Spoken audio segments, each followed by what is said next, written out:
కూటమి రాక్షస పాలనను ప్రజలు గమనిస్తున్నారని, తాటాకు చప్పుళ్లకు తాను భయపడేవాడిని కాదని వైఎస్ఆర్సీపీ ఎంపీ విజయసాయి రెడ్డి అన్నారు. విశాఖపట్నంలో నిర్వహించిన మీడియా సమావేశంలో విజయసాయి రెడ్డి మాట్లాడారు. ఏ ప్రభుత్వం అధికారంలో ఉన్నా భయపడే ప్రసక్తే లేదన్నారు. 5 ఏళ్ల తర్వాత వైఎస్ఆర్సీపీ తిరిగి అధికారంలోకి రావడం ఖాయమన్నారు. తోక ఆడించే వారి తోకలను తాము వచ్చాక కత్తిరిస్తామని హెచ్చరించారు. నా ప్రతిష్టను దెబ్బతీసిన వారిని ఎట్టి పరిస్థితుల్లోనూ వదలను. ఒక ఆదివాసీ మహిళా అధికారిని అవమానించారని చెప్పారు. ఆమెతో నాకు సంబంధం అంటగట్టారు. ఎలాంటి ఆధారాలు లేని కథనాలు ప్రసారం చేశారు. అసత్య కథనాలు ప్రచారం చేసిన వారితో క్షమాపణలు చెప్పిస్తా అన్నారు విజయసాయి రెడ్డి. చిన్న కుటుంబం నుంచి వచ్చి కష్టపడి ఎదిగాను. బ్లాక్మెయిల్లు చేసి డబ్బు వసూలు చేసే వ్యక్తిని కాదు అని చెప్పారు. రాధాకృష్ణ, బిఆర్ నాయుడు, వంశీకృష్ణ మాదిరి వ్యక్తిని కాదు. అన్ని హక్కుల కమిషనర్లకు ఫిర్యాదు చేస్తే పార్లమెంట్లో ప్రైవేట్ మెంబర్ బిల్లు ప్రవేశపెడతా, ప్రివిలేజ్ మోషన్ మూవ్ చేస్తా అని విజయసాయి రెడ్డి ఫైర్ అయ్యారు. విషయాన్ని నేను రాబోయేటటువంటి నా యొక్క ప్రెస్ కాన్ఫరెన్స్ లో నేను ఎక్స్ప్లెయిన్ చేస్తాను. ఈ కుట్ర కుతంత్రాల వెనక ఎవరున్నారు అనే విషయాన్ని నేను ప్రశ్నిస్తా ఉన్నా. నాకు వ్యతిరేకంగా అనైతికంగా ప్రవర్తించినటువంటి వాడు వంశీకృష్ణ, 2 రాధాకృష్ణ, 3 బిఆర్ నాయుడు, 4 వెంకటకృష్ణ, 5 సాంబడు. నేను చెప్తా ఉన్నా, తప్పకుండా మీ అందరూ కూడా చట్టానికి లోబడి మీ అందరి మీద చర్యలు తీసుకోవడం జరుగుతుంది. ప్రతిపక్షంలో ఉన్నాడు వీడు విజయసాయి రెడ్డి, ఏం చేస్తాడు లేనని మీరు తేలిగ్గా తీసుకోవచ్చు. కానీ విజయసాయి రెడ్డి ఒక్కసారి పట్టుబడితే ఆ రోజు రామోజీరావు నాతో తగువేసుకున్నాడు. నేను ఏ రోజు రామోజీరావుని కలవలే. 1 సంవత్సరం రోజులు ట్విట్టర్ ద్వారా రామోజీరావుని నేను ఎదిరించా, వేధించా. ఏం చేశాడు? అదేవిధంగా అటు రాజ్యాంగబద్ధంగాను నాకున్నటువంటి ఏ అయితే వసతులున్నాయో అన్ని వసతులను ఉపయోగించి వీళ్ళందరికీ కూడా బుద్ధి చెప్తాను అన్నటువంటి విషయాన్ని నేను తెలియజేస్తా ఉన్నా.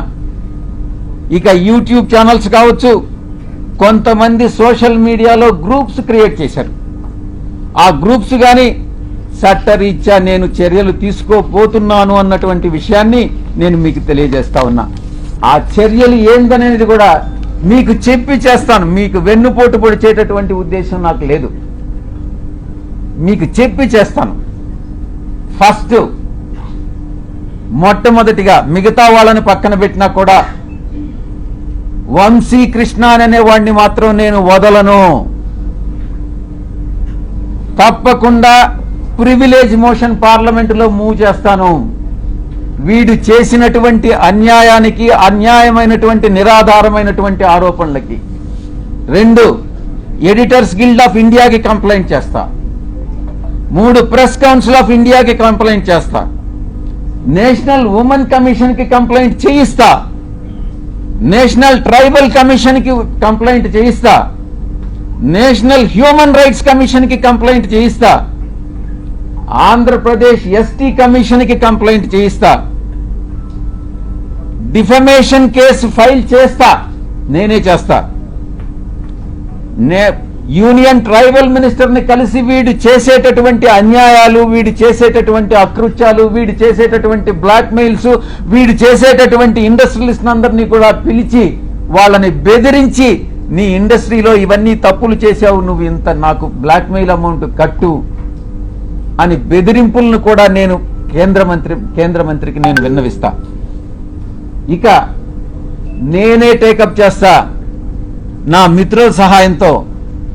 ఉమెన్ ఆర్గనైజేషన్స్ ఏవైతే ఉన్నాయో ఆ women organisations, SC ST organisations అందరినీ కూడా సమైక్యంగా ఏకీకృతం చేసి వీడి మీద చర్యలు తీసుకునేటటువంటి ఏర్పాట్లన్నీ కూడా చేస్తాం. ఇక కాన్స్టిట్యూషనల్ బాడీస్ ఏదైతే ఉన్నాయో న్యాయం కోసం ఇతన్ని శిక్షించేదానికి ఏదైతే చేయాలనో ఆ ప్రతి ఒక్కటి చేస్తానని నేను మీ అందరికీ కూడా తెలియజేస్తా ఉన్నా. ఒక ఆడబిడ్డని, ఒక ఆదివాసీ బిడ్డని బజారుకి ఇచ్చి నా వ్యక్తిత్వం మీద, నా ఎదుగుదల మీద ఒక పేదలకి సేవ చేయాలి, ప్రజాసేవ చేయాలి అన్నటువంటి ఆలోచన కలిగినటువంటి నా మీద కుట్రవన్నీ ఈ యొక్క వ్యక్తి, ఈ వంశీకృష్ణ అనేటటువంటి వ్యక్తిని ఎటువంటి పరిస్థితుల్లో వదిలేదే లేదు అని నేను ఖరాఖండిగా చెప్తా ఉన్నా.